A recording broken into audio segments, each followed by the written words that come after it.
I'd like you to imagine your dream life.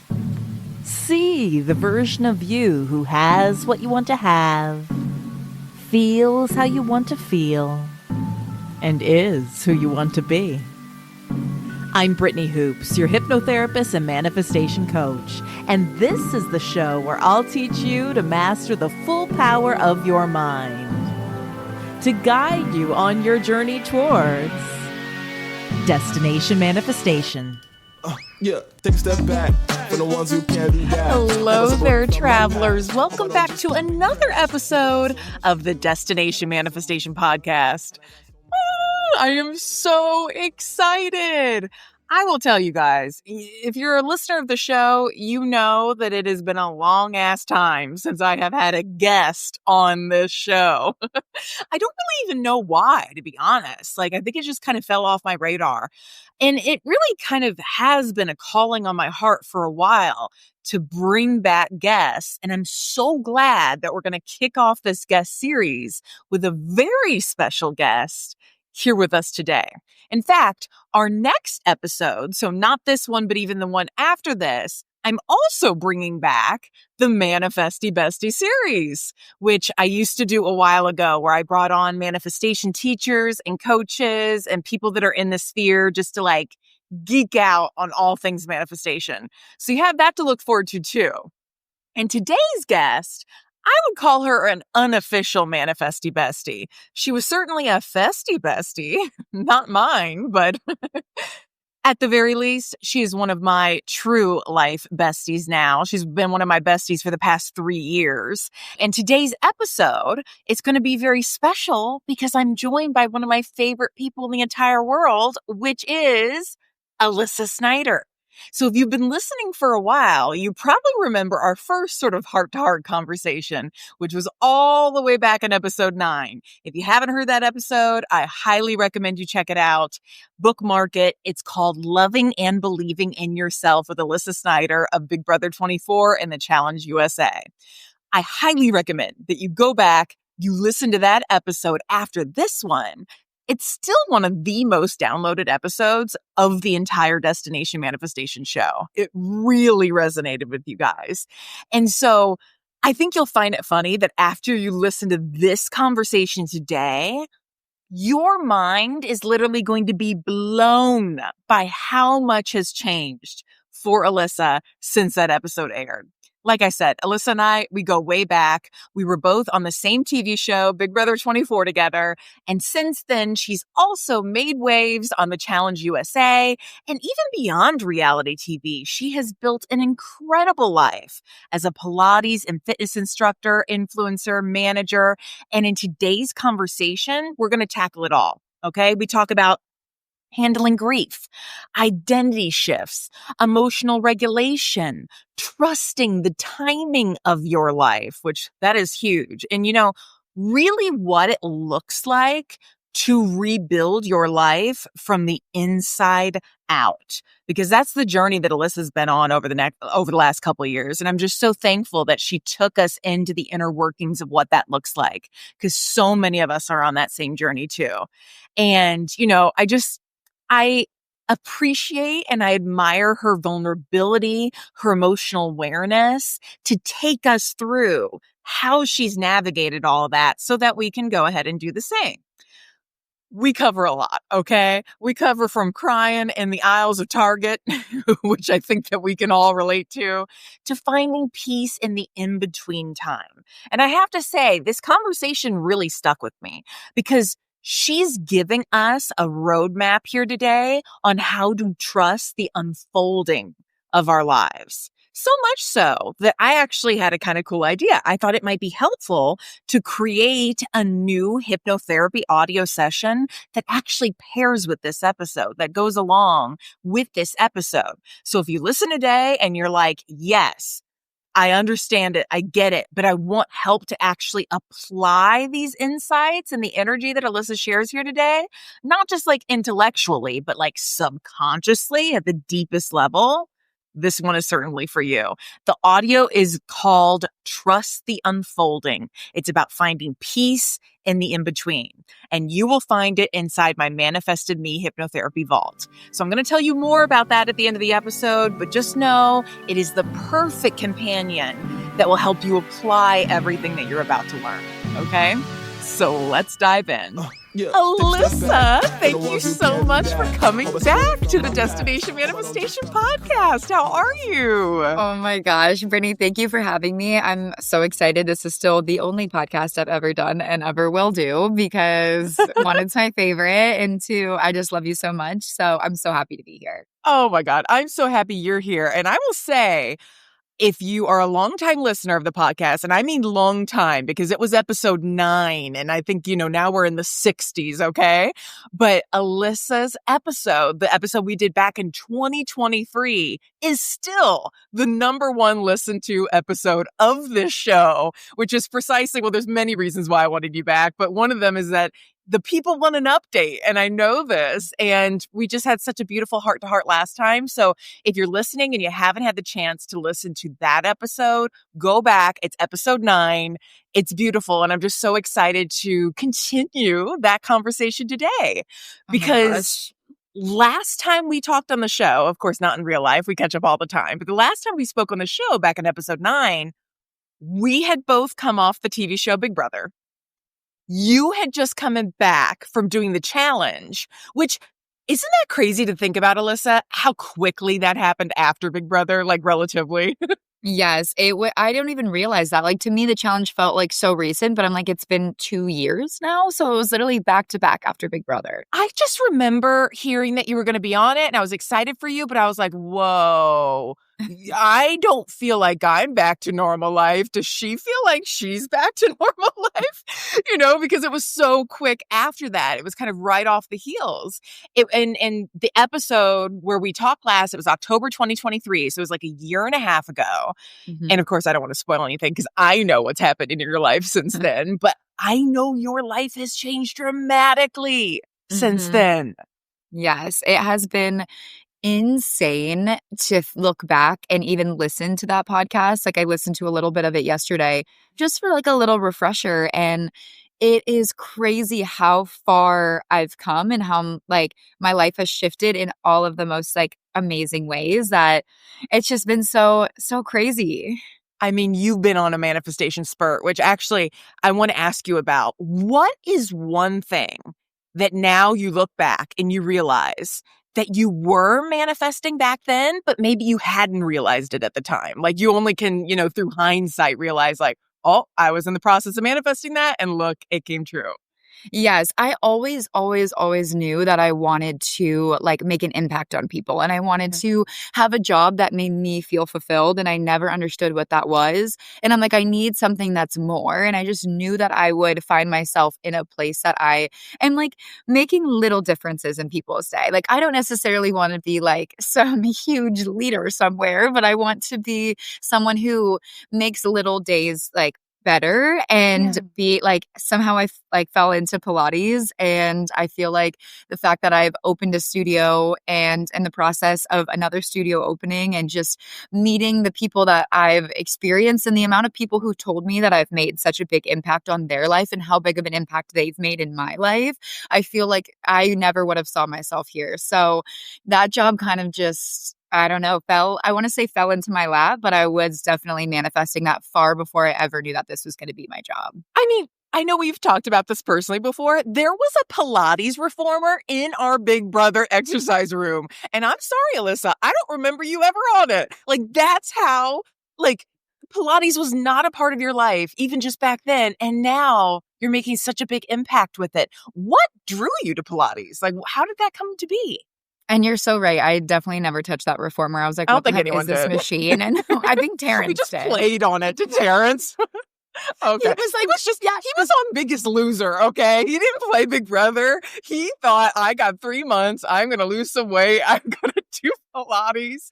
I'm sorry. I think it's been a long time enough now. We can all agree that he was on Biggest Loser in that show. He looked great by the end of it, but like, come on. Yeah, no, 100%. That was his main focus. Oh my God, that's so funny. But yeah, I feel like when I got out of the shows, I talked about this a little bit on episode 9, is that like I needed a hobby. Like I was never somebody who, I mean, I like to read, like I like to write, I like these like little things, but like there was never something that I felt like, okay, this is everything to me. And I needed something that I would want to practice every single day. And so I was like, okay, I like to work out. I like to go to the gym, but I was still looking for something that made me feel like more of a like part of a community. Yeah. And so when I had gotten out of the challenge and like Big Brother, well, it was actually to prepare for the challenge. Like after Big Brother, I was like, oh yeah, let's try Pilates. A new Pilates studio opened down the road from my house. And when I would go, the people that I would meet and like how I would leave feeling made me feel like energized and excited. And I was like, I like the way that this makes me feel. And so I took classes literally every single day. And I just loved it so much. And when I teach class now, like I lead a room. So like there's 14 reformers, there's 14 people trusting me to lead them. And so I work on breath work. I work on like releasing their week. I do a lot of evenings I teach. So like Thursday evenings, I teach tonight, Friday evenings, like release your day, release your week, like be present right now. And maybe this is the only hour people are present in their lives in a day. It's really hard to be present, as you probably know. oh yeah. When your mind is spiraling and thinking about other things. So whether it's they're coming to work out or they want to tone their body or they want to just move their body or even just get out of the house, like me being that person for them is truly the best thing that I could ever ask for. I can imagine too, when you take that approach with it, that it's getting people reconnected to their bodies, because they might have lived in their mind all day long, sitting at the computer, doing work, even just ruminating on problems that may be coming up or things like that. And it's like, I'm noticing that more and more when I work with my clients, as a hypnotherapist. It's like that mind-body connection. We know this, it's so strong, but sometimes it's not, maybe the route in isn't always through the mind. And then to like, think what I do, the route in is through the mind to relax the body. Mm-hmm. Whereas your route in is kind of like, let's move the body and get in touch with the body. And then it has this effect on the mind. 100%. Yes. Yeah. I feel like I could see how if you were in your mind all day and then you get this hour ability to like reconnect back in with your body, how fulfilling that could be. It is truly, and the people that I've met too, like some people have injuries and like they've let their injury define them for so long and like, oh, I can't move my body or I can't do this. And like they're stuck in this bubble. And then they try Pilates and they're like, oh my gosh, I'm healing. I'm showing up. Like some people, like for me too, sometimes you just want someone to tell you what you're going to do. Like you don't want to have to go to the gym and plan a whole Don't make workout. me think. No, Yep. you want to just show up and then have someone else figure it out for you. And that's just like a big part of the community. And I think like Pilates obviously has like this kind of stigma to it that it's like a cool thing to do, like grab your matcha and go do Pilates, but it's so much more than that. And like just the people that I've met through it, and everybody has like a reason that they're there and a reason that they are showing up for themselves. And it's the most beautiful thing in the entire world. But I truly think I was manifesting this long before I ever even thought that I would be a fitness leader. Like I've always liked to work out, but leader is never something I would have called myself. And now I feel like I stepped into those shoes and it's amazing. Oh, I love that. And that's something I want to ask you about. Like, how has pursuing this new path and being a leader in the Pilates space, how's that changed your relationship with yourself? How's it changed your life? Like, if you can kind of zoom back and look at it and be like, wow, there's a bigger impact here. What has that been like for you? I feel like I've always been a confident person, but then when I like look back on it, I wasn't. Like I was like, okay, I knew in some sense that like I was semi good at things, but like it's self-doubt was something that I feel like always kind of held me back.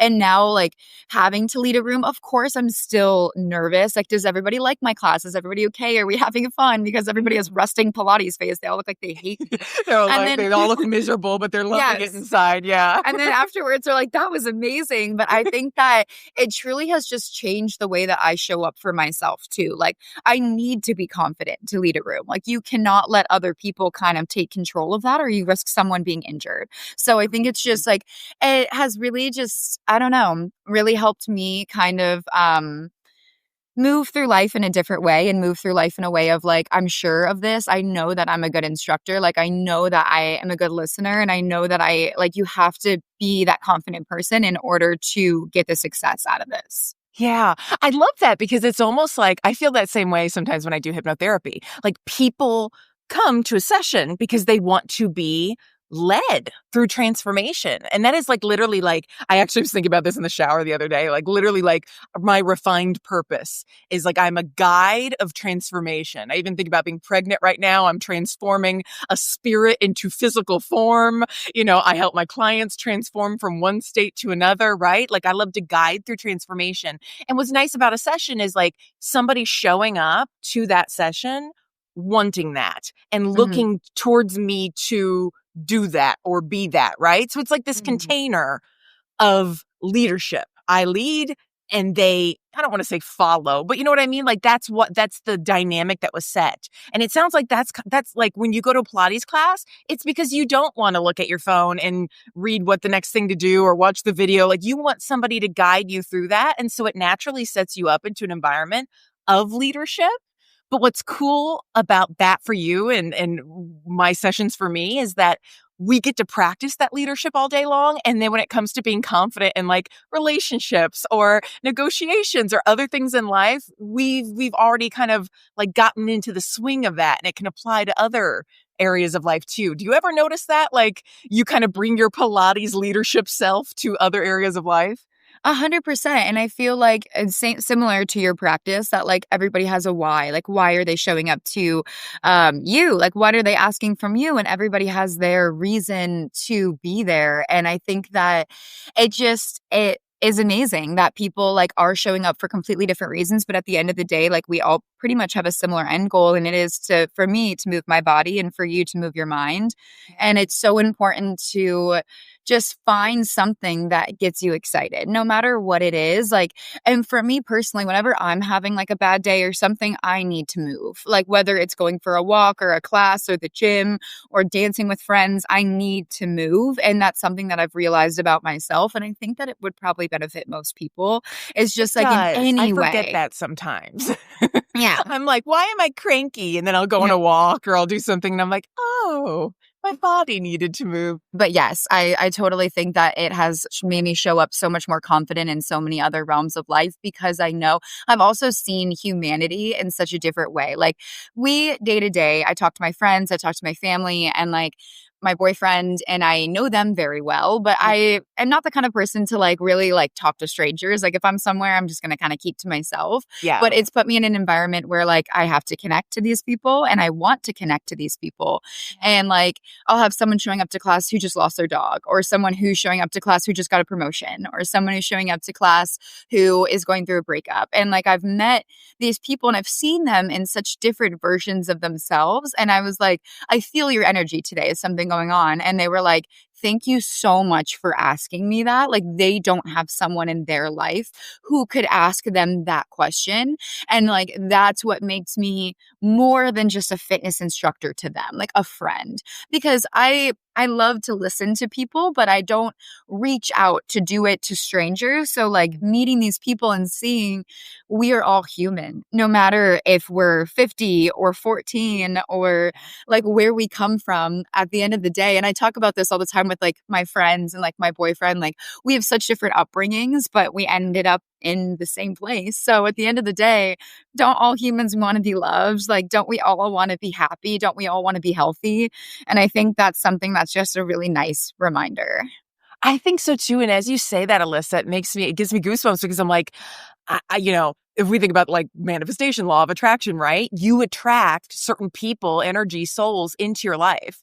And so there is a reason why those people that ended up in your class came to that class that you were teaching that day in that state of mind. And like, there was something about you that was emanating energy that could help them in some way. And there was something about them that said, I needed to be in this space right now.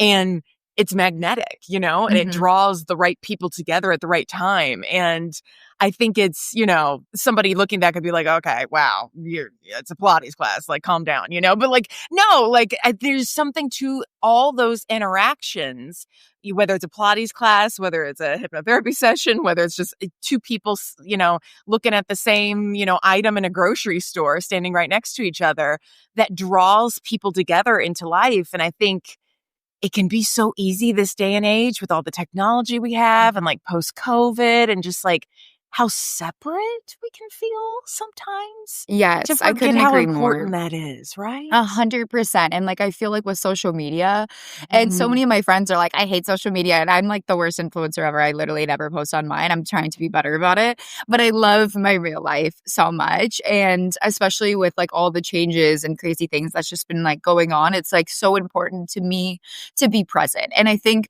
when I go on Instagram and I'm looking, oh my God, this person's on vacation, this person's married, this person has children, I should be there. Like to compare yourself is such BS. Oh Yeah. my God. And like you've heard that 1,000 times. Like, oh, like I remember literally I'm 27, the last 26 years of my life, people will be like, you'll get there, you'll make it, like you'll get a boyfriend, you'll find this. It's always like what's next. And I feel like if you can just be there, if you can just show up, like I have to remind myself that some days I just need to show up.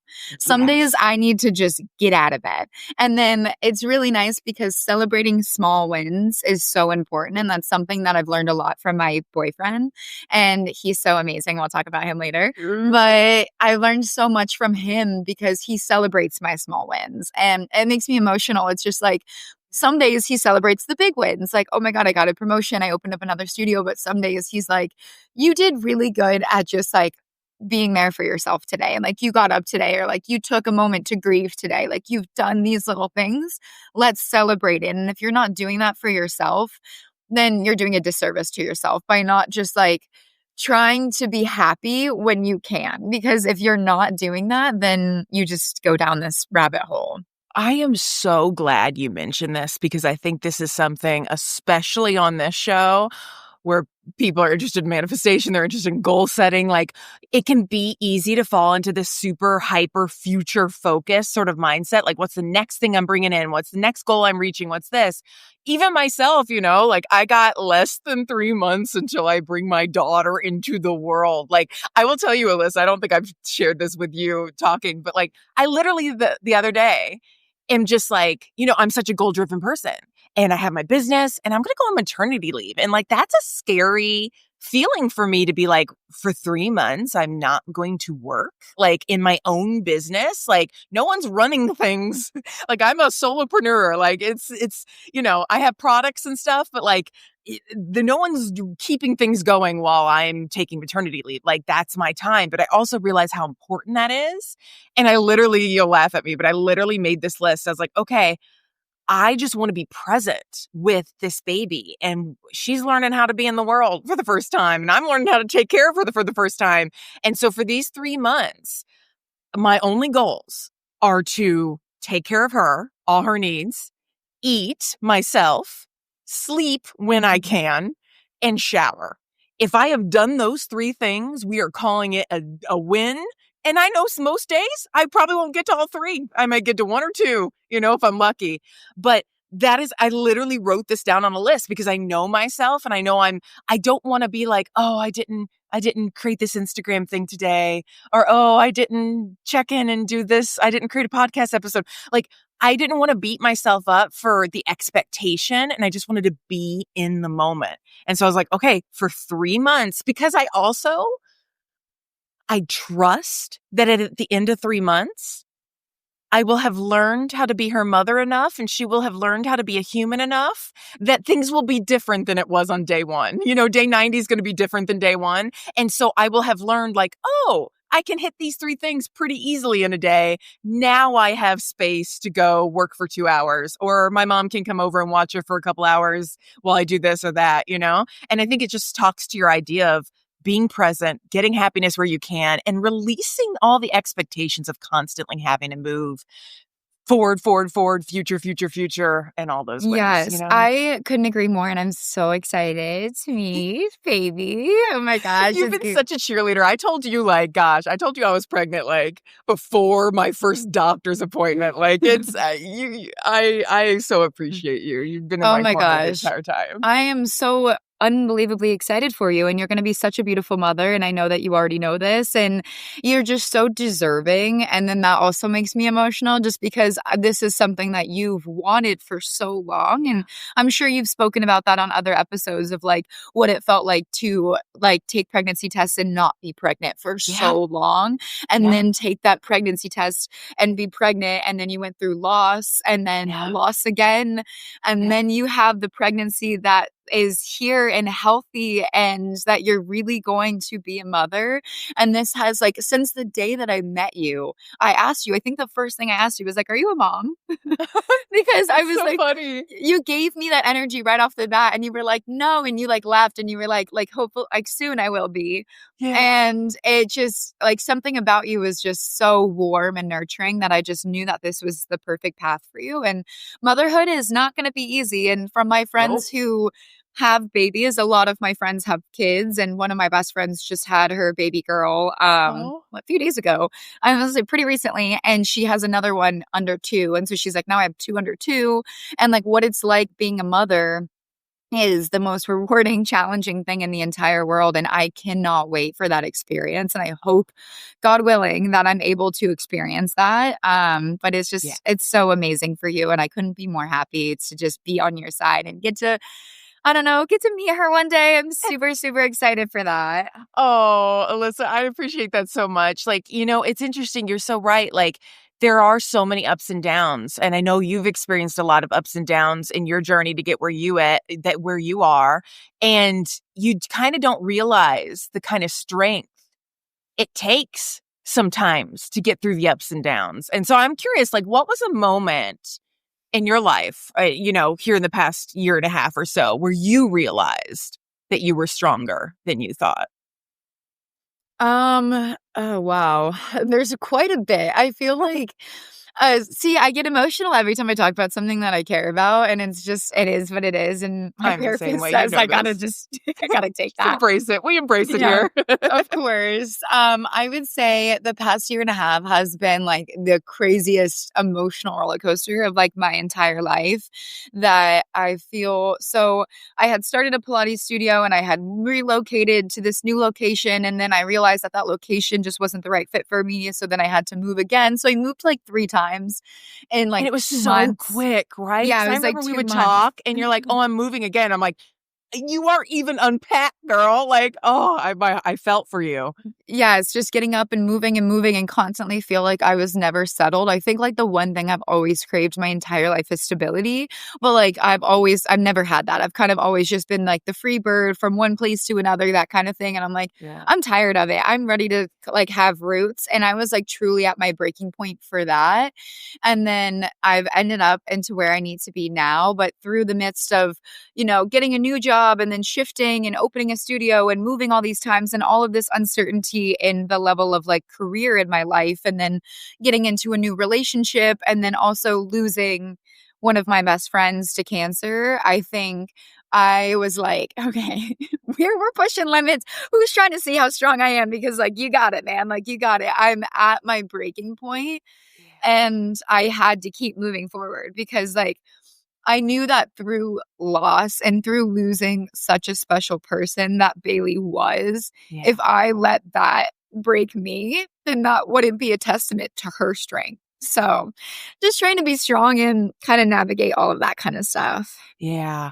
I mean, if you don't mind, and of course, as much as you want to talk about this, as much as you don't, but I know how special she is, and to you and to so many people. And I know how you prioritize your friendships, how you give so much to your friends.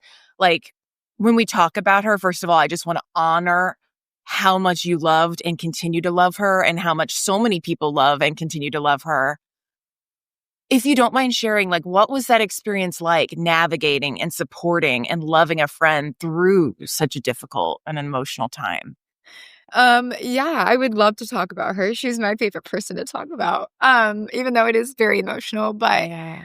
I will say, like, I have known Bailey for 10 years. And since the moment that I met Bailey, I knew something about her was so different. Like, she is the brightest person that I've truly ever met in my entire life. And she's so kind and puts everybody before herself. Yeah. And she's always been so healthy. Like, we worked together at a plastic surgeon's office before Big Brother, Oh, and that's how we you would met work out. her. Okay. Well, I actually met her in high school. Oh, okay. Yeah, Okay. I met her in high school, and then, we went to the same like, she went to UCF in Orlando, and I lived in Orlando, so, like, we hung out in, like, college years, and Yeah. then after college, when we got settled back, she was a nurse, and she worked at the hospital for a bit, and then she was like, "Okay, like, I wanna try aesthetics," so then she started working Yeah. at a plastic surgeon's office, and they were looking for someone on their marketing team, and I'm like, "Any excuse to work with your best friend, absolutely," so Yeah. I took that job so quick, and we worked together, and we would work out every single day together. Like, we would eat healthy, we'd bring our own lunch. Like, we spent so much time together, Yeah. and it just didn't make sense when she got her diagnosis because there's no one in her family who has colon cancer. It does not run in her family. And she was diagnosed with 3C, which is like obviously stage 4 is the highest that you can get, but 3C is right there. And it was right off the bat. And it was right after her engagement party to her husband, who she was with for 8 years prior to that, but 10 years before she passed. And they got engaged and they were just two happy kids. Like nothing was wrong. They were healthy. And after she got her diagnosis, things changed very quickly. She had many surgeries, many chemotherapies, and it was about 2 years since her diagnosis that she ended up passing. And through those 2 years, I have never, ever seen resilience like that Yeah. constantly. I mean, she did not let cancer define who she was. She could have sat there and rolled over and taken that diagnosis and been like, well, this is my life. People don't survive with colon cancer most of the time. And as much as there are those beautiful testimonies that I hope every single person that gets diagnosed comes out on the other side, colon cancer is one of the most aggressive cancers. And she still every day was like, I'm going to research what it takes to survive. I'm going to do absolutely everything I can. And she was still a friend to me. I lived with her when she was actively getting chemo because I didn't have anywhere to go. Like my parents don't live here. Like I was kind of going through like a weird transition time, and without like a flinch, she was like, please move in and live with us. Wow. And living with her and also seeing the relationship that she has with her husband is something that is so honorable that I can't wait to talk about forever. And I can't wait to talk about her with every single person that I meet. And at her celebration of life, her dad gave a speech and he actually said, like, me and Bailey's mom have been married for 30 years, but the amount that we've learned from Bailey and Caden is insane. Like, they are the true testimony to love. And he showed up and he still shows up every single day. When people get like serious health diagnosis, I think a lot of the time it scares people off. Like they know what the end is probably going to look like and what it's going to look like through that process and how hard it is to love somebody who is sick. And he was like, I will be there for you through sickness and in health. And he is the definition of that. And just learning from them. And she fought so hard and she wanted nothing more than to live. And I'm so honored to be her friend and to have learned from her. And like, I read something that was like, a healthy person has 1,000 wishes and desires, and a sick person only has one. And like, that's to be healthy. And I think it's really something we need to look at as a society is like, why is there a rise in colon cancer in 20-year-olds who have no past history of sickness? And like, what are they putting in our foods? What are we doing to our bodies? How can we prevent this? And it's a lot. But she was the strongest, most beautiful, kindest, most incredible person I have ever known. And if anyone listening to this wants to know a little bit about her story, it's Bailey Hutchins on TikTok, and her TikTok's still there. And grief has just been such a roller coaster. If anybody is grieving and what that's like is like, it just, How have you been she should be navigating here. that? she should be here. And I feel like that's been super hard for me is like she, in one of her like last moments with me, she was like, you always made me laugh. And that was something that we shared together was like, no matter what, we were going to laugh, no matter what the day looked like. I remember like I got dumped over the phone and it was like such a blindside and she was there and we sat in the car and we were like, holy shit. And we just both started crying for like 10 minutes. And then we like looked at each other and just started laughing. Like we were like, holy, what's going on? Like, and the fact that she could be there for me and create light in those dark moments, I knew I had to do that for her as well. And I think that what's super important is just knowing what people need, especially people that you love. Because some people get a health diagnosis or go through a dark time and they want you to sit there in the silence and cry with them. But some people want you to laugh with them. And that's what she wanted. And she had some really major, scary surgeries that were life or death. And before them, I could only imagine what she was feeling. And we would still make light of it. Like, oh, well, maybe you'll wake up in the wrong room and you're in plastic surgery and you come out and you're just looking snatched. Yeah. And so I think it's just important to show up for people how they need. And grief is dark and it comes in waves, but just I think it's a lifelong process, but it's proof that love was ever there. And I'm going to hold on to that. Oh, absolutely. Absolutely. I feel like that's something as you share about her and as I didn't personally know her, but I feel like through you, I've gotten to know the kind of person she is. And it just seems like she lives so much life in a compacted amount of time that is not fair. And is not anything that anybody, herself or anybody else that knew her, would ever want her to experience. But man, did she jam pack it in. And the impact that she made in her time there is just, I mean, it's long lasting. Like, oh my God, there's a part of her that's going to be with you for the rest of your life. And that's continue to live on. Absolutely. And I feel like the impact that she made on like social media, that like hundreds of thousands of strangers were rooting for her, is just crazy. And it also kind of made me realize like Bailey put her whole heart into everything, into her nursing degree, into all this stuff, into work. And she was like drowning herself on these like little things. And I think if she would have known the like how long her life truly would have been, that those things wouldn't have felt so big and scary, that it wouldn't have been like that. And that's also something just to remind yourself is like, sometimes I'm like, oh my God, like how am I ever going to make it through this week? This feels like an impossible week.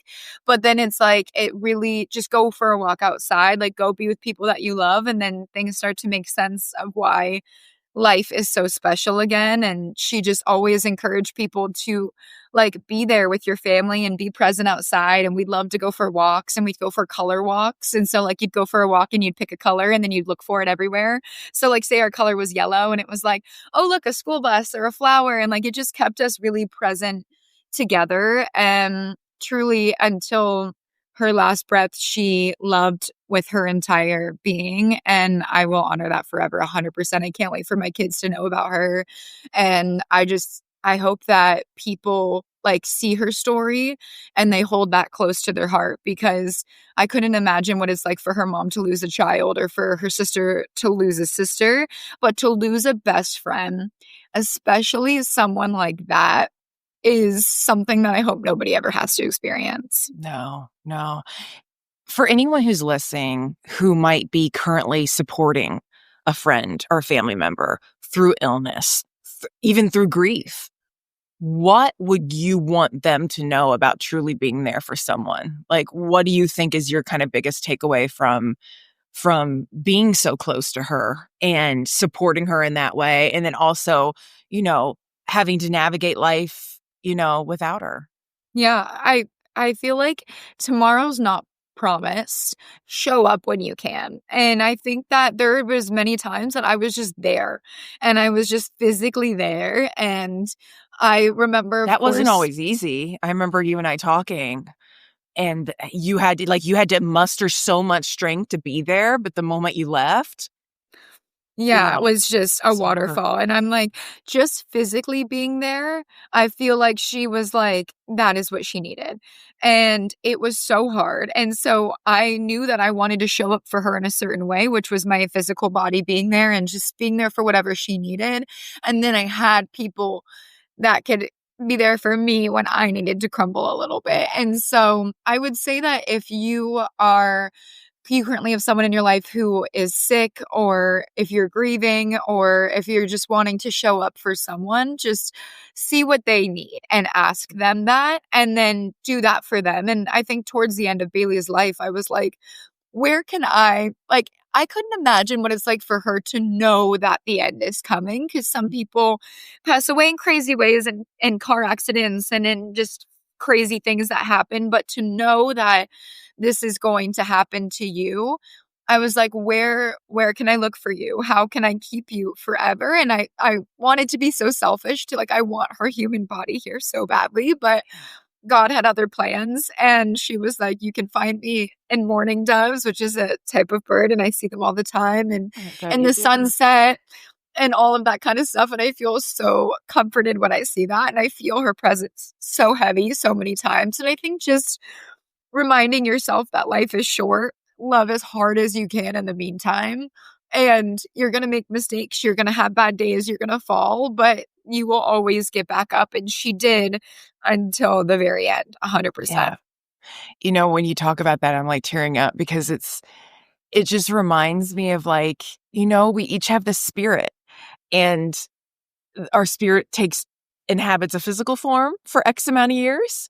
And then I don't know where it goes, but it's still there, and that brought me comfort. This is a very different sort of situation, but it's my closest experience of grief is, when I experienced pregnancy loss, is that I felt so connected to the spirits of my children, of my twins. And what brought me peace was recognizing that spirit, the element that is truly them, the spirit that is truly Bailey, has not been lost. It's just her physical form. She's just taken a new form. It's I almost think of it like she was a square and now she's a triangle. Like it's a new shape, a new form. And it just sort of reminds me, that always brought me so much peace to be like, okay, baby, I want to experience you in physical form. Every time I feel my baby kick now, I'm so thankful for the physical form I'm feeling. And giving birth in 3 months, I'm going to be so thankful for getting to hold her in my arms finally. But she's never been lost. I've been connected to her and her spirit for years. And it's just kind of beautiful. I feel like when we see past loved ones, through signs and symbols. I know my aunt always comes to me in birds too. And she's passed away for several years now. It's it just reminds me, it's oh, the essence that we fall in love with these people still exist. Their spirits still exist. They're just taking different shapes, taking different forms. And we just got to enjoy our time with the form that we get when we get it. And I feel like you did a beautiful job of that. Thank you so much. She truly was my best friend and was just so admirable through absolutely everything. Just how much she wanted to be a friend and how much she wanted to be a partner and how badly she wanted to be a mother. And she deserved to be a mother. And that's always something that makes me just a little bit sad, because she would have been the most amazing mother in the entire world. But no matter what, at the end of the day, she loved so hard and without a shadow of a doubt put everyone in her life before herself, even when she had this diagnosis. And I feel like she always kind of guarded other people's feelings and the news that she got. And she got bad news after bad news after bad news constantly. That destroys a person. And I would be like, how'd your doctor's appointment go? And she was like, it didn't go the way that I planned, but we're going to keep going forward. And it was never oh my God, why me? Pity me. It was always we're just going to keep moving, because she knew what that would do to other people. Bailey, if you're listening to this right now, I don't know if you've probably got more important things to do, but if you are listening, can you send us a sign of how you did that? Because, here I am, a mindset person, and I can't even wrap my mind around that level of strength and resilience. to be Yes. able to take. I mean, look at us complaining and feeling bad about the littlest of things and being able to handle something like that. I would love to know the key to Yeah. how you do that. Okay, I don't know if we're Bailey. going to get that answer, but Bailey, send us something. Yeah, I please want to tell us. know. Yes. How do you regulate your emotions? Because I feel like a lot of people literally day to day just have all these crazy emotional outbursts. And I'm like, how the heck did she keep herself together? And I know that she definitely behind closed doors took that like processing thing of it. And people watch her videos and they're like, how are you so happy and strong all the time? And I know she wasn't. Like, that's not possible. No. But to when she needed to be, she was. And I will hold that so close to my heart. And the ways that I can honor her moving forward are to talk about her, to share her story, to encourage people to watch her story on their own time, to tell people that tomorrow is not promised. Like, I always thought she would beat this disease. I thought no matter what, she was the most deserving of a miracle. And that wasn't the case. And that happens. And that's Yeah. life. And life is heartbreaking and like terrible, but at the same time, it's beautiful and rewarding. And that is just what we sign up for being human beings. But you couldn't be more right in saying that her spirit is here. And I didn't lose that. What I lost was her physical body. And as much as I want that, I want to hold her. I I find comfort in her laugh. I have some videos that I listen to just to hear her laugh I and love that. to hear her talk and to read our text messages and that kind of stuff. That's really hard for me. I have one of her sports bras, and whenever I'm like really anxious for a day, like teaching wise, I always wear it because it gives me like the confidence that I need to kind of take on that day and remind myself like, do you see what she did? Like, you can do it. And she's here with me. And she was truly my biggest cheerleader, especially on Big Brother. She was an avid live feed reader Was or she? watcher. Yeah. Oh my God. She watched it nonstop. All of my friends did, but her and one of my other best friends, Jenna, was like nonstop. They would watch the live feeds. And it was just so special to me that she was there when I got my key to go on Big Brother. Like, she was so excited for me. And I just know that, like, no matter through everything of life, and then with the challenge too, because I was living with her at the time. And then when I was going on the challenge, I forgot my passport. And so she had to pick me up from the airport in Tampa, bring me back to her house, get her passport, bring me back to the airport. And like, she just was like, remember, like, I got you. And I had a sweatshirt that said Bailey Strong because at the time of the challenge, she had already had her diagnosis. Okay. And during my like final elimination there, like, I remember being so scared because I was like so high up and I had to like fight Cassidy to get these patches off our suit. And I was just so out of my comfort zone. And I remember hearing Corey, who's someone from the Challenge MTV, say, Alyssa, like, remember Bailey Strong. And that was just like everything I needed to just even complete the challenge. I didn't win. Clearly, I got eliminated, but it was what I needed to push through and feel like I could do it. And so on my dark days, I try to remember Bailey Strong. Oh, it's just amazing how when you talk about her, the strength that she was able to give you and so many others, the love she gave you and so many others. And I I want to touch upon that, and I want to talk about love, and I want to talk about what it means to love, because like we've been saying in your life in the past year and a half, and you kind of hinted at it there, that there's been another super exciting development in your life since we last talked, and it has to do with dating. So Yes. tell me, Alyssa, are you seeing anyone now? I think you might have hinted. I am. My boyfriend's name is Payne, and he is truly so amazing. And he's someone that I also feel like can kind of like go back to manifestation, because we're going back to episode 9 in our first podcast. And I was like kind of reading off this list that I had of what I wanted my future partner to embody. And it was such silly things like being funny and wanting to cook and like clean and be my friend, like all these things that are of course important. But I remember my therapist saying that like I was missing like the main focus, which is someone who like respects me and truly values me as a partner, because naturally I feel like I was raised in a very avoidant family to like everything got swept under the rug. And you just like, you kind of choose your partners based on what's comfortable for you. What you're familiar with. Yeah. Yep. And I wasn't the best at choosing my partners in the past. And it would be like I would have these big emotions or big feelings, and they would just kind of be swept under the rug to where I never found true depth in a relationship. And I truly wholeheartedly believe that in all of my past relationships, I never had that deep partnership that I have been craving for my entire life.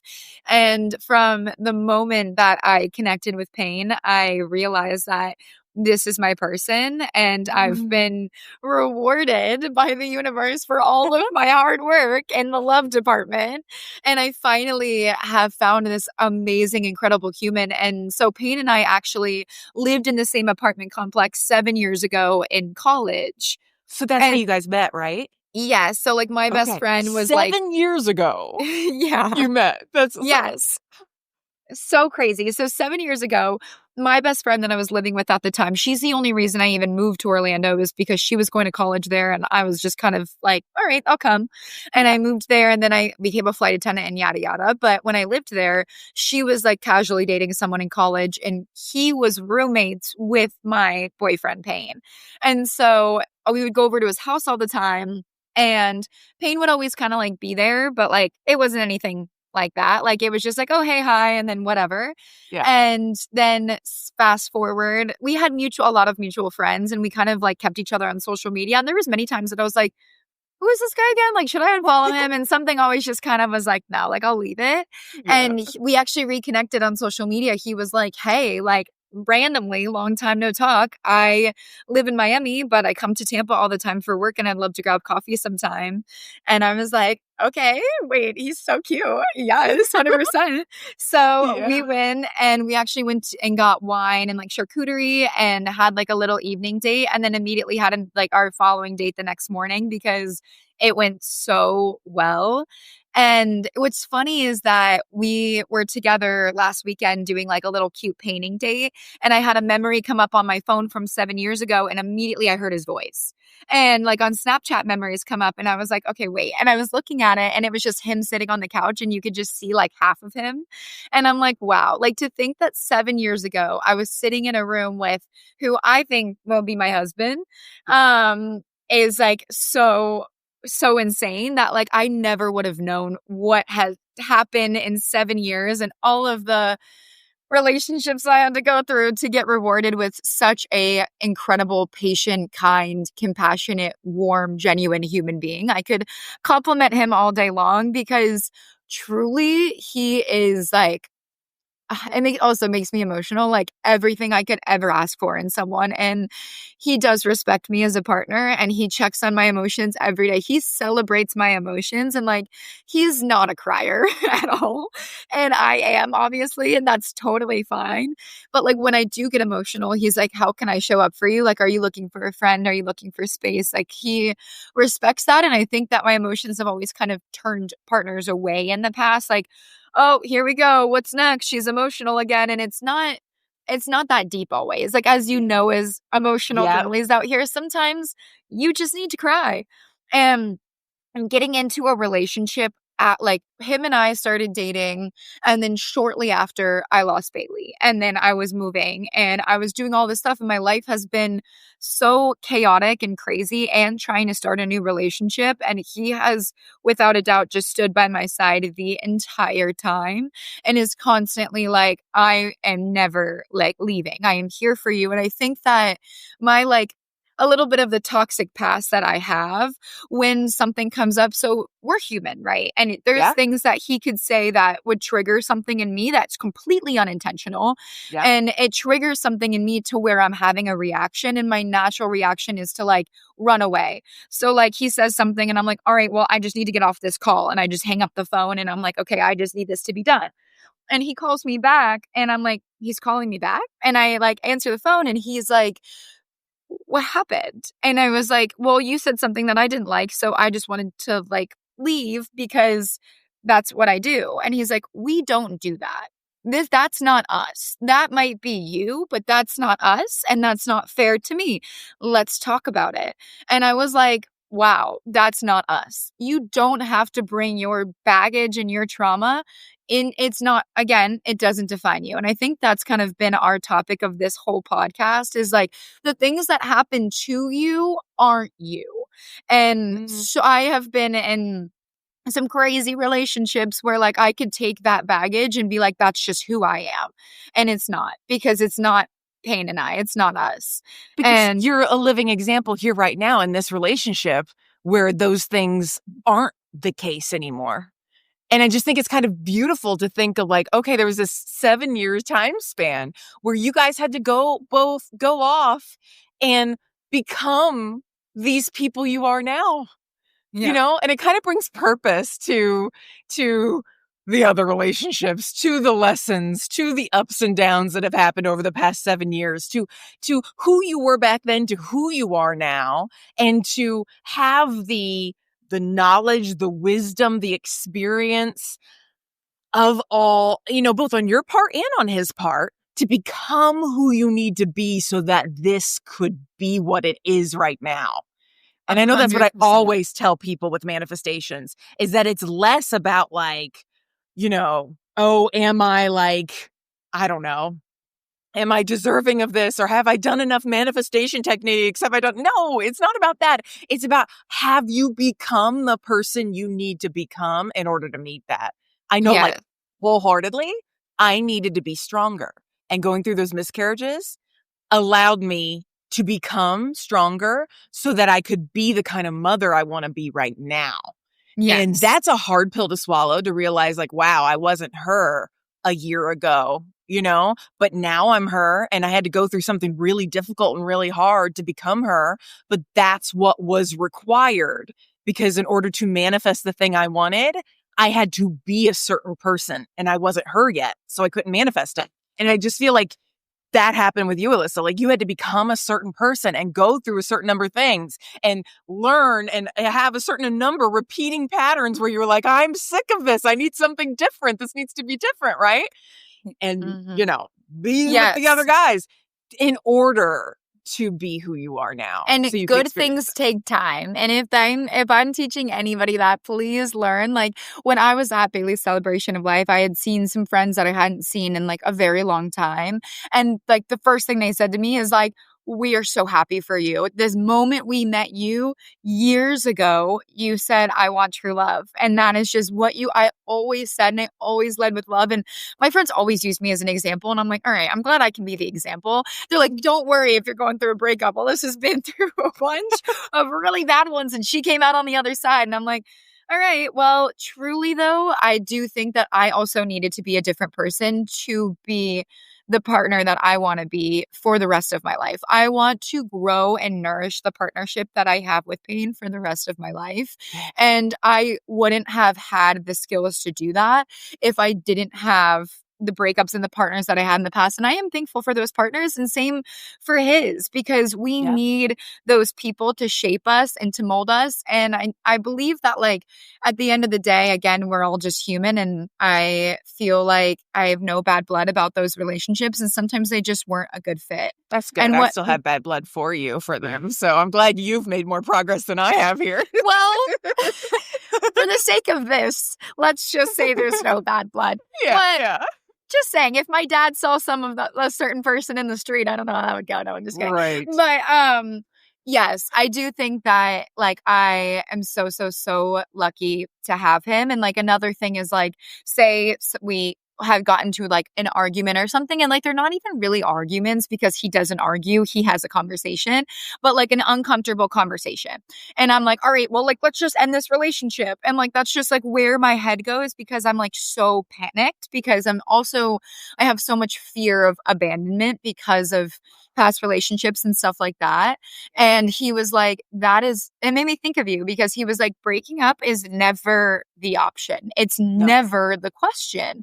The question is, how do we make it through this? And it made me think about you, because I feel like I remember you telling me that, like, when you and Steven got married, like, divorce was never, that word was never to be used, right? No. And it's interesting because I got that from my parents, which, to be honest, I don't know if I would take everything from their relationship and apply it to my own, but that one peace. I remember my mom telling me that we just made an agreement from the very start that divorce just wasn't on the table. You just set that line. And that doesn't mean I don't think that means stay in something toxic or unhealthy. But like, I also think that it demonstrates a certain level of care for the person that you truly do love, to kind of almost like what you talked about before, put life into perspective. Mm-hmm. Because it can be so easy to become triggered by things for all these unconscious reasons, conscious or unconscious reasons, right? Based on like patterns in our past, and like the subconscious mind comes into play, right? And it doesn't actually have to do with the situation at hand. And so that is something that Stephen and I just love when you talk about Payne. I'm so team Payne. I have not met him in person yet, but Payne, I love you. I'm so glad that Alyssa and you guys have found each other, because he reminds me a lot of Stephen in that respect, that like, you know, this is off the table. So what do we need to do to get back good? You know? And sometimes it is just taking a little break. It reminds me of you. I am like you in so many respects, right? Like if something is stressful, I will go and run. And then, you know, we'll take 5-10 minutes in our separate rooms. And he is always the first person to come back. Like, I would give him full credit where credit is due. He's the one that comes back and says like, hey, let's talk about this, you know? And I think that is a healthy way to approach it. One thing that I really give you a lot of credit for, Alyssa, is that you never gave up.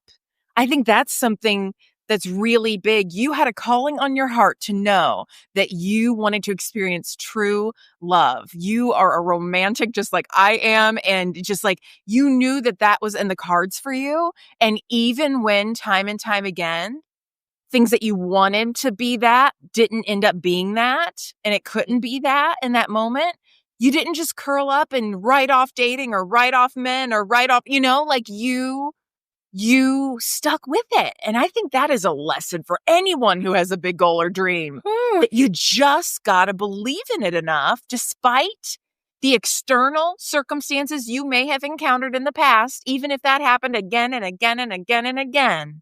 You just have to believe in what you want enough to stay in the game and to keep coming back, because look, it can happen. Like, yes. I couldn't. Yes, 1,000%. And I just know like facts about myself, like facts about Alyssa. I will have true love, and I will be a mother. And I just like, I will be an amazing mother to my best of my ability. And then everything else kind of fell underneath that. And then in the last however many years, like, okay, now I have been a leader. Now I have been a friend. Now I've like, had all this success in my career and all of this stuff. And I'm like, okay, but this isn't what I want. But I wasn't done with the process to get here. I wasn't done doing the work. And like, as much as heartbreak is earth shattering, especially as a very emotional female, and not taking male or female, it's so hard to go through heartbreak.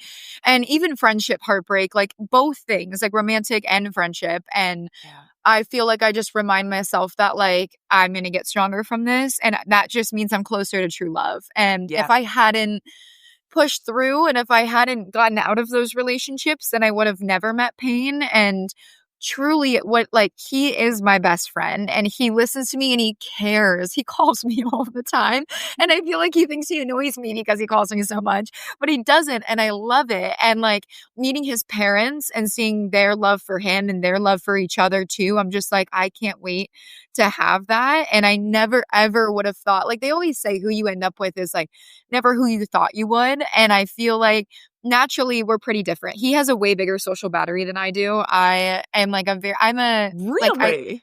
Oh That's my God, hard yes. for me to imagine, because I think of your social battery as being like, woo, go, go, go. Absolutely not. I love people. I love having these kind of conversations, but then like I'm going to go be mute for the rest of the day. When I come home from my Pilates classes, I'm like, no one speak to me. Yeah. And I just gave all of my energy away, and he is like, alrighty. And so whenever we go to somewhere, like he is the energy in the room, and everyone who meets him is like, he is so incredible. And especially bringing him to like one of my best friend's weddings, and like everyone was like, the way that he speaks about you is like nothing we've ever heard before. And It's what the you universe, deserve. yes, What the you universe, deserve, Alyssa. God, whatever you believe in will reward you if you keep persevering. And yeah, it's been a long road, but I feel like I've finally gotten to where I've been desiring to be for so long. Oh, I love that. Alyssa, let me ask you kind of a few final questions here. If someone listening right now has taken in everything that you've learned, especially over these past amazing, unfolding year and a half, and they maybe feel a little stuck right now, what would you tell them about trusting the unfolding? Because I feel like that's what's happened, for better or for worse, this Yeah. past year and a half is a lot unfolded. And what would you tell them about sort of trusting and living through that process of unfolding? I will tell them that I have been stuck more times than I can count. And sometimes it has lasted a few hours. I'm in this like weird stuck phase, but sometimes it's last weeks or months, or it feels never ending. And I feel like truly there is always a path out. And if you feel stuck in your career, but no one's also going to come and save you. And that's something that I've realized is like, you have to be your biggest advocate. As much as your friends, your family, your partner want to be there for you, you have to make it to the gym. If you want to find changes, you have to make it to a workout class. You have to show up for work. You have to go get sunshine. Like you have to get out of bed. But some days you can stay in bed. And I have those days probably once a week. I call it like my rot day. And I'm just like shutting out the world and I'm laying in bed all day and I'm not going to feel bad about it, because there's been so many times that I like sit in bed and I feel terrible because I'm like, I'm not doing enough, but that is what I needed. So listen to your body, but at the same time, if you have 6 rot days in a row, it's time to get up and we need to get things moving. Like you have to do it and start small. People who dive into things, one of my other best friends has done every diet known to mankind. Like, oh, we're doing the 3-day diet, the military diet. I'm like, Lord, what diet are we doing now? And it's like, all right, we're doing the keto. I'm like, okay, thank goodness we're out of that. But my therapist calls it like the popsicle effect. Like you want it right now. And it tastes so good, but then all you're left with is sticky hands and nothing. And so it's like, if you dive into something too quickly, you're going to be like, oh my God, this is great. You're great. You're on a roll. You're on a roll. And then it fizzles out. So like they say, like the biggest flames burn the brightest or whatever. Truly start small. Start working out 10 minutes a day, 1 walk a day, do something. And then, or start looking at jobs, start trying things out and find what works for you. And then just slowly dive into it, because slow and steady does win the race. Absolutely. Absolutely. You don't need to bite off, you don't need to go from 0 to 100 all the time. I constantly remind my clients of that, like usually if somebody works with me, we'll do 6 sessions at a time. And by session 3, we're halfway. I expect you to be at 50%. And a lot of people aren't happy with 50%. They want to be at 100%, even though they're halfway through. And I'm like, you're exactly where you're meant to be. And I know you're not completely feeling the way you want to feel yet, but like we got to take these incremental steps, because that's how it works. Your nervous system, your ability to accept change wouldn't accept a complete 180. Some people in some instances can experience that, and that's, great. We call that a quantum leap, a quantum jump. That's fine. But most of the time we're acclimating bit by bit, step by step. And 100%. you kind of have to meet the universe halfway. That's how I kind of feel like, you can rot one day, sure, give yourself this, but like if you're continually not showing up and yet wanting some sort of outcome, like think about you, Alyssa, if you'd be like, I'm writing off dating, then Payne would have asked you out for charcuterie and you would have said no. And what a thing to have missed in life if you would have not met the universe halfway. It's like the universe is going to serve up people, things, experiences, situations, but you got to be there to meet that opportunity when it comes, and you have to say yes to that opportunity. And guess what? You're not going to know which opportunity is the yes one, so you're going to have to say yes to a lot of opportunities before it ends up manifesting. Yes. And I also will say, like, kind of reflecting off of that, like, if you look at we were on Big Brother 3 years ago. If you look at like a wide scope of our cast, people would be like, oh, their lives haven't really changed. Like, no one's had anything great. Like, it doesn't seem like, okay, it seems kind of like we're all in the same space. Like, when I touch base with everybody, it's like, oh, yep, still living life, still doing this. Like, feels like old time's sake. But when you look deeper, you're pregnant and I have this Turner amazing got job in this new married. relationship. Turner got married. Yeah. Yep. Michael got married. Yeah. Um, Michael, sorry. Oops, sorry, Michael. Oh, yeah, Yeah, Michael got married. And then, like, I'm trying to remember who else. I feel like Paloma has had, like, multiple different huge job experiences. And, like, Amira has traveled. Like, Jasmine has had all these great work opportunities. Like, so many little Monty things. moved. Yeah, Monty started a podcast, I think, as well. Yeah. And Yeah. like he's had all these amazing things, and there's just been so many little things behind the scenes that have like led up in our lives. But a big wide scope, it doesn't look like a lot. So you have to remember that your wins are your wins, and they're just stepping stones to then, okay, now people see this big thing and they're like, wow, look at this huge thing that happened to them. But it's all these little things along the way that equal that. So Yeah, yeah. So I know probably in another year and a half, 2 years, we're going to want to do this again just because I know that it's so much fun and I love you so much and we're friends for life. What are you manifesting next? What can we claim right here, right now, so that when you listen to this episode again, you say, wow, look at what happened. What are you manifesting, Alyssa? I love this because I'm like needing to make a list of like things that I'd love to see in my life before 30. Like I'm 27, so I'll be 28 in November, but then just like some big things that I want to see. And I think a lot of it is going to be, I'm always like learning my practice, of course, in my career and just advancing my career in general, like deepening my relationship. Hopefully that we're able to, kind of just further that, maybe some more travels and just like be healthy and happy. I also really want all of my friends to live in the same place. So right now they're kind of like spread out and like experiencing everything, but we made a deal and they better follow up with their end of the deal that we're all going to raise our kids together. So I'm hoping that we all get to find our way back within the next like few years. I'll give them a few years to do their thing, but then they better come back to me. Let them become who they need to become, and then you guys will all reunite, and you'll get to raise your child together. And how cool would that be? That would be so incredible. And so I think just hopefully a lot more grounded. The instability, I'm done with it. They can keep it. So I want to truly just be stable and create my roots.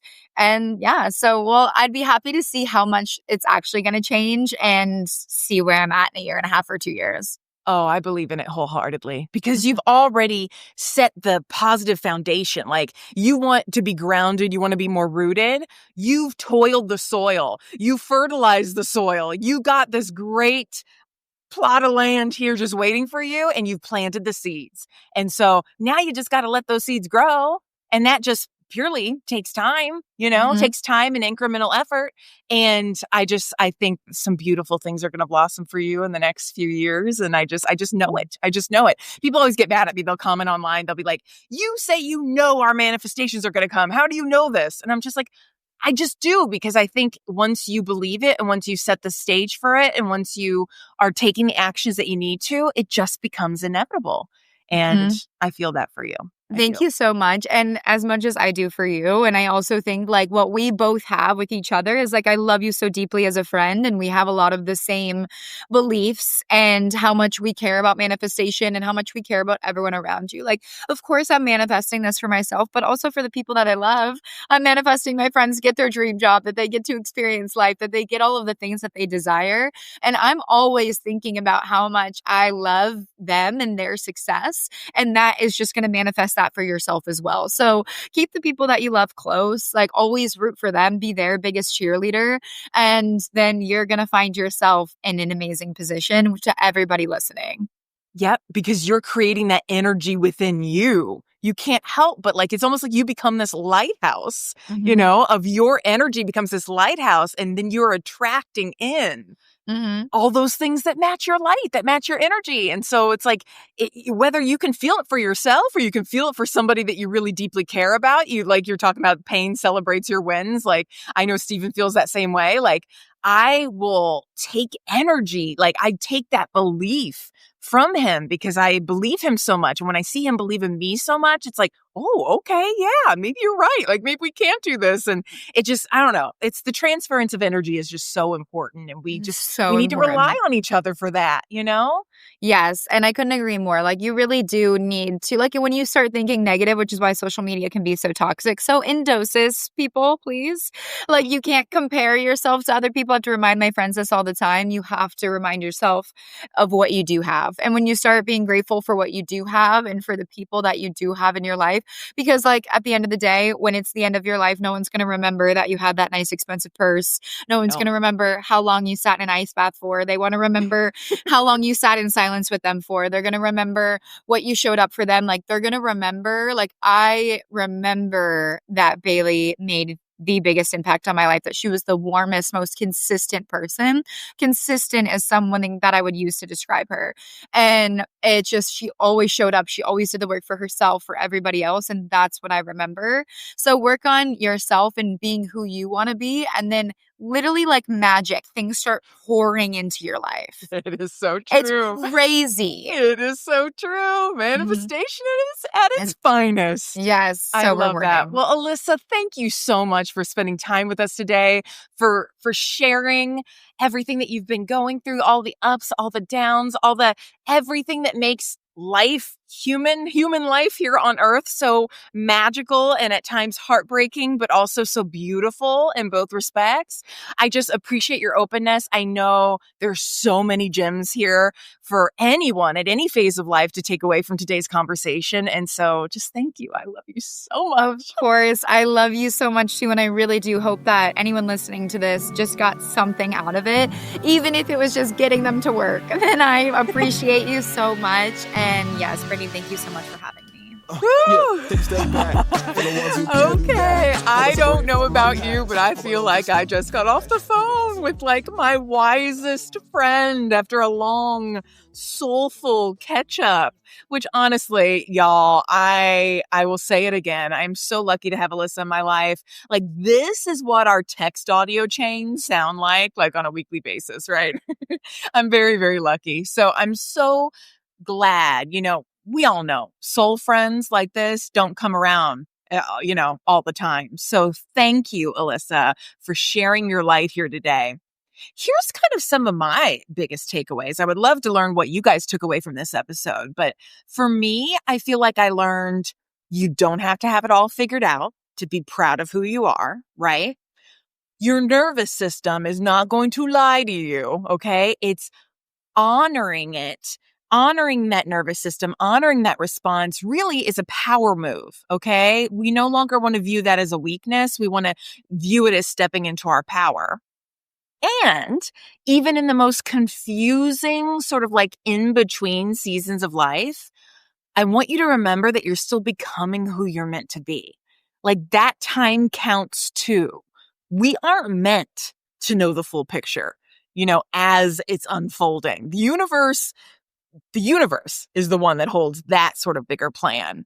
And it just kind of makes me like almost a little teary to like be like, I wish the Alyssa from episode 9 of the Destination Manifestation podcast could listen to this Alyssa from today's episode 63, right?